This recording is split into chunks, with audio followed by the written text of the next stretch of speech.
Pour nous scotcher devant un jeu vidéo, la progression du joueur est essentielle. Acquérir de meilleures armes dans un FPS comme Doom, recruter des unités puissantes et chères dans un STR à la Warcraft, ou encore monter de niveau dans un RPG pour triompher d'ennemis puissants dans un Baldur's Gate. Mais que se passerait-il à votre avis si l'on conservait uniquement cette quête de puissance et de progression au détriment du gameplay? Dit autrement, pouvons-nous apprécier seulement un jeu pour sa mécanique de progression? Et malheureusement pour nous et pour ce que cela veut dire pour notre système de récompense cérébrale, la réponse est oui quand l'on regarde ce qu'on appelle les jeux incrémentaux, les idle games ou encore les clickers.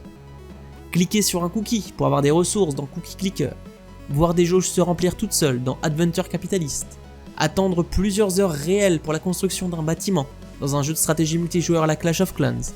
Notre cerveau se fait bien duper via ces jeux ultra simples et pourtant ultra addictifs qu'on retrouve d'ailleurs essentiellement sur nos téléphones pour être actifs un court moment, puis passer passivement notre temps en nous forçant à revenir régulièrement voir les avancements.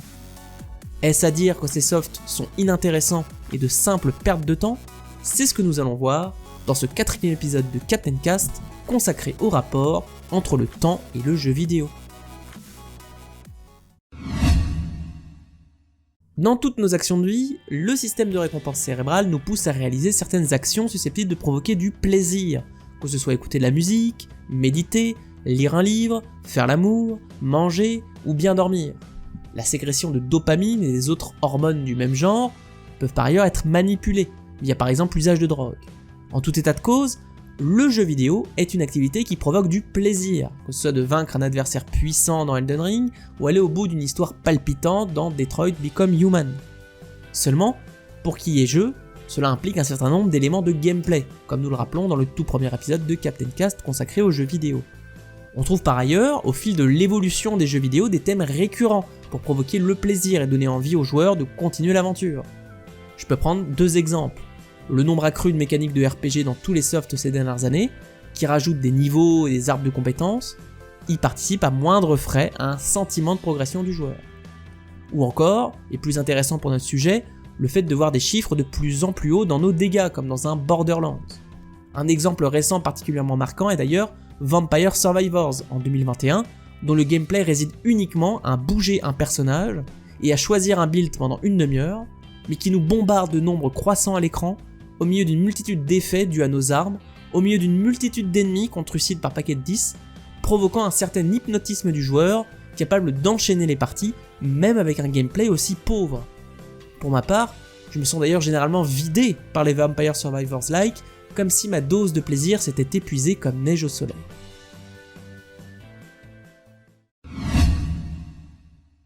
Certains développeurs se sont amusés sur ce postulat à proposer des jeux passifs sur le modèle des jeux gouffre à temps à la mode.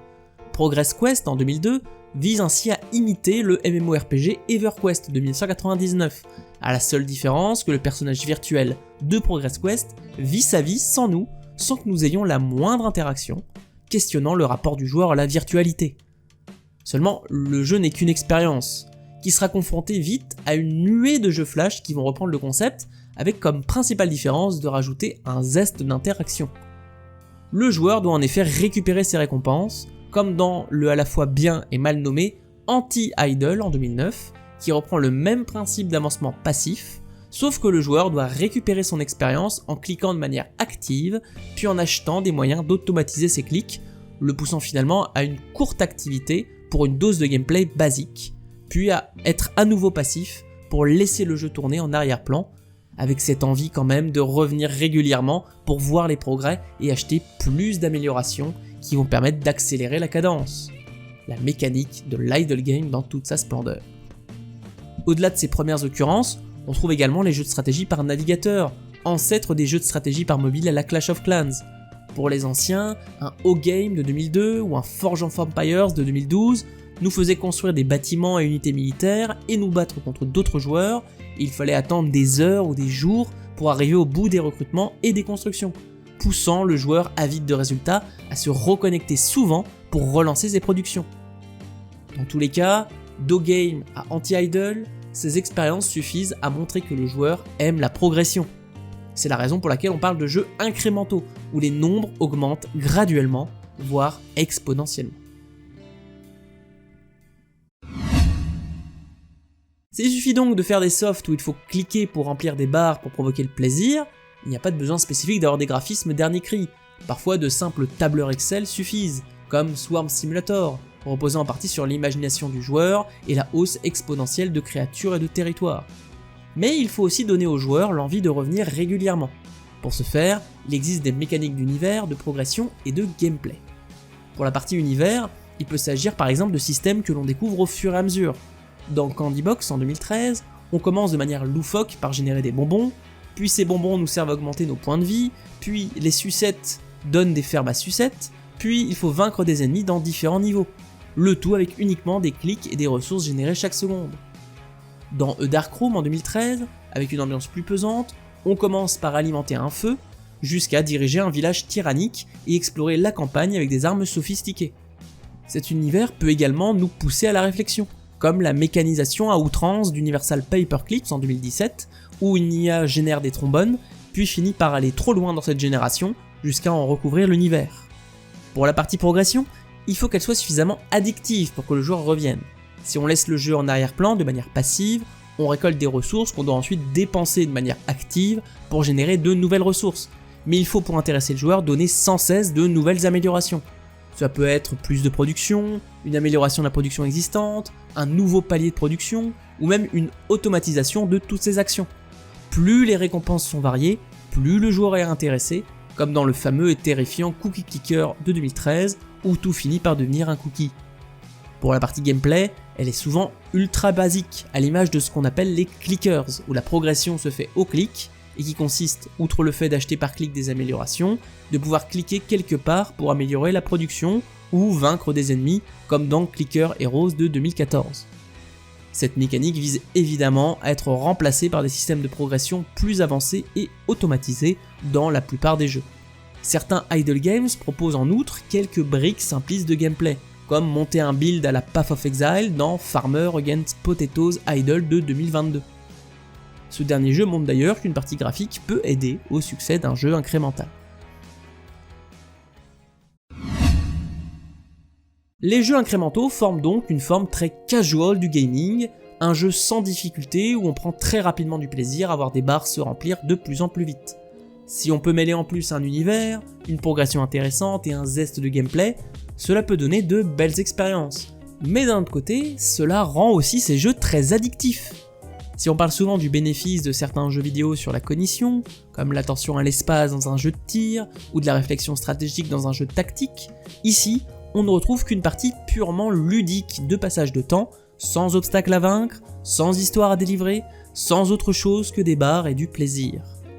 S'il est difficile de juger cela positivement ou négativement à mon échelle, on peut quand même opposer deux méthodes commerciales. D'un côté, de nombreux petits jeux incrémentaux sont développés comme premier titre par des petits développeurs passionnés à moindre frais, avec des twists parfois intéressants, comme Magic Research en 2023 et son école de sorciers, ou peuvent servir de parodie ou de twists amusants, comme Melvor Idol de 2019, qui retranscrit le MMORPG RuneQuest en jeu incrémental, sans tous les déplacements sur la carte, faisant le délice des anciens joueurs du MMORPG. De l'autre côté, on peut trouver également des arnaques, qui profitent de la mécanique d'attente pour nous abreuver de ressources alternatives à acheter avec du vrai argent pour accélérer la production ou encore débloquer du contenu. Si cela permet de financer le jeu, souvent proposé gratuitement, cela peut être fait de telle sorte à ne devenir qu'un Farmville-like, destiné à plumer les vaches à lait, ces quelques joueurs qui payent énormément, de telle sorte que le soft devient rentable, même quand 95% des joueurs ne payent rien. Le fait que les mécaniques soient addictives peut aussi pousser les populations les plus fragiles aux troubles du jeu vidéo.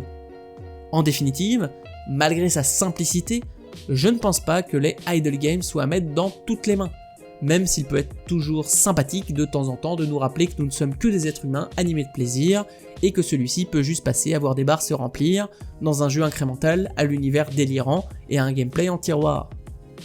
C'est donc pour moi bien une perte de temps, mais cette perte de temps doit toujours être consentie et non subie. Les jeux incrémentaux, les idle games et les clickers sont donc des pertes de temps qui profitent de notre système de récompense pour exister. Mais c'est aussi une opportunité pour de jeunes développeurs de développer à moindre frais des softs qui utiliseront ces mécaniques au service d'une histoire, d'un univers et d'un système de progression unique. Attention tout de même à ce que cette perte de temps soit consentie et ne devienne pas une addiction gâcheuse de la ressource la plus précieuse que nous ayons en tant qu'être humain, le temps.